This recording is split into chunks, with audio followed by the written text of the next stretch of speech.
Цицка побара од просветниот инспекторат да влезе во Универзитетот за туризам со цел да го провери студентското досие на директорот на Агенцијата за национална безбедност Бојан Христовски.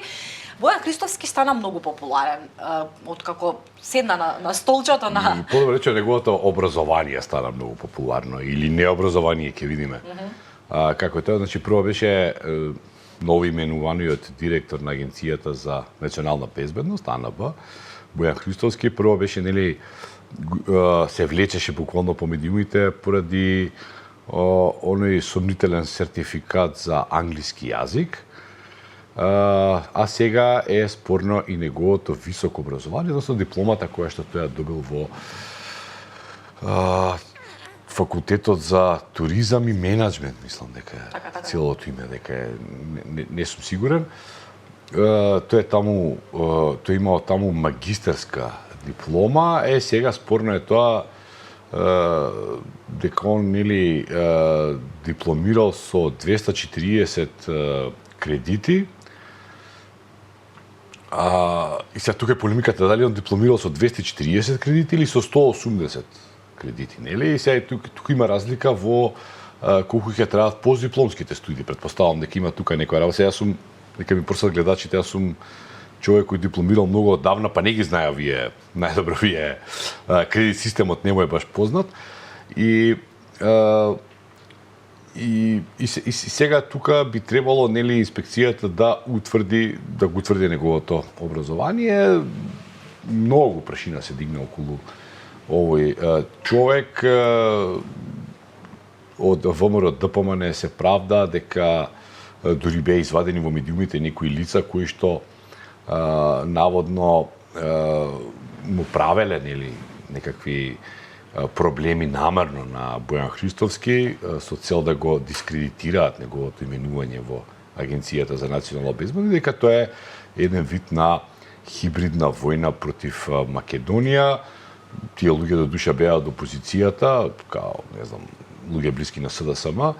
Не знам тоа колку има вистина во тоа, на вистина. Знаеш мене што ми е чудно во целава ситуација? Зошто Бојан Христов досега не се изјасни јавно? Тој имаше прилика, нели? Но таму не го слушнавме да прокоментира ништо и покрај тоа што јавноста сака да знае, сакаме да знаеме кој е директор на агенцијата, ова не е мала работа. Добра, таа функција. Зошто тој не дава свој исказ? Зошто не образложи? Можеше сега, нели, да гостува на некоја телевизија, може ке нас да дојде во нашата видеопродукција. Па да, еве, јавно, ако гледа, слободно нека дојде, да се каже, нели, својата вистина. Тоа што таа функција е таква, значи сега директорот на Агенцијата за национална безбедност не се очекува од него тој да биде некое лице кое што ќе гостува по телевизиските студија, кој што ќе дава интервјуа за весниците, за порталите. Не, неговата функција е далеку поинаква, со поинаков профил. Но ете, во една ваква ситуација кога се става под сомнеш неговото лично образование, или прво, нели, беше спорен тој сертификат за англиски јазик, а потоа и неговото дипломата за завршено високо образование и со тоа и магистратурата, тој можеби требаше да даде некаква изјава, да каже не е точно, да објасни како и ова. Се има таму, не знам колку се вистините тие работи, однапред се оградувам од нивната вистинитост, дека, не знам, дипломата му била доделена во недела.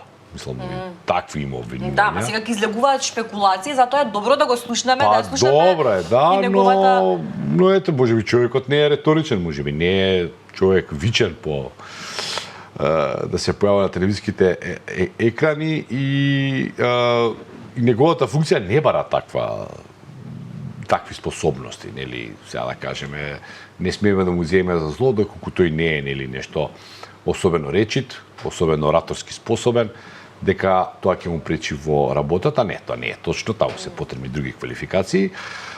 Но едно соопштение исто така немаше да биде лошо, чисто да ги наведе фактите кои се во негов прилог, да каже дека тоа нешто не е невистина, да мантира работи кои што бидејќи таа функција што бава е многу битна. Нели?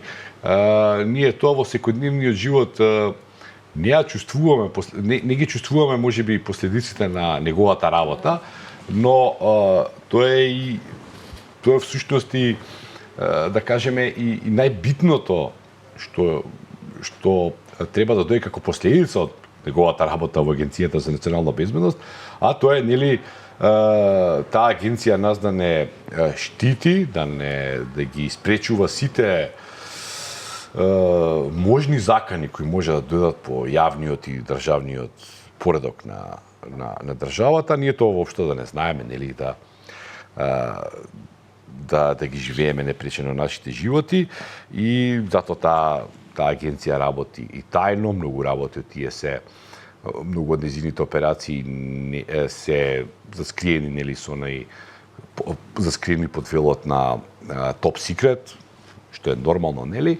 И затоа ќе кажам уште еднаш, не бараме ни од него он кој знае што да каже, но не би било лошо и некој соопштение да испрати. Чисто ова што е лично за него. Да слушнеме и неговата страна на целата повезна. И сега ќе биде многу интересно да се види ова инспекторатот што ќе восстанови, бидејќи нели кога се работи за дипломирање за ова, тука се прилично јасни работите. Кога се запишал, кога дипломирал, која година, нели, кој предмет, оценки, тоа све е запишано, нели? Индекс, да. Има секако статуси доколку си. Не, мора да има, нели? Докази. Да, мора да има докази.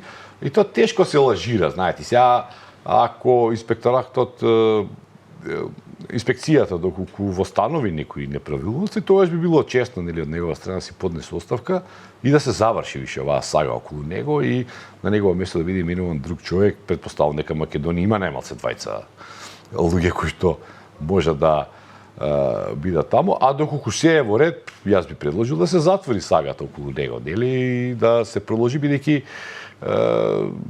премногу долго трае тоа. Премногу човекот кој, нели, треба да работи на една, пак ќе повторам, тоа е една позиција која не е толку јавна, он е премногу јавен. Да, стана премногу јавен, посебно со Јулија, дипломата за англиски јазик. Јас се сеќавам, на пример, Централна информативната агенција или ЦИА, како што ние викаме, нели, во Соединетите американски држави, исто така секој се знае кој е директор на ЦИА, нели, но тоа се луѓе кои се обично повлечени во јавност. Единствениот што беше, да кажеме, по актуелен беше оној Пенета, ако не се лажам. Да, па тој така почесто и можевме да го видиме како дава изјави, како гостува во некои емисии и така натака, што е многу некарактеристично за таа позиција. Ке нас немало до сега некој лице кое што било, нели, на таа позиција или пак на порано не беше АНБ, него беа 5-та, 6-та управа, нели? Не спимале до сега некој лице кое, нели, толку многу се зборува за него. Среган Ивановиќ, благодарам што беше и денеска заедно со нас. Ето, тоа беше денеска утринската анализа за последните македонски случувања. Секако ќе видиме што ќе начака таму просветниот инспекторат и каков ќе биде исказот по нивната проверка на досието на Христовски и секако ќе следиме што ќе не извести антикорупцијска во продолжение. Тука е Слободен печат да ви извести за се. Во продолжение ни следува меѓународната анализа. Бидете тука.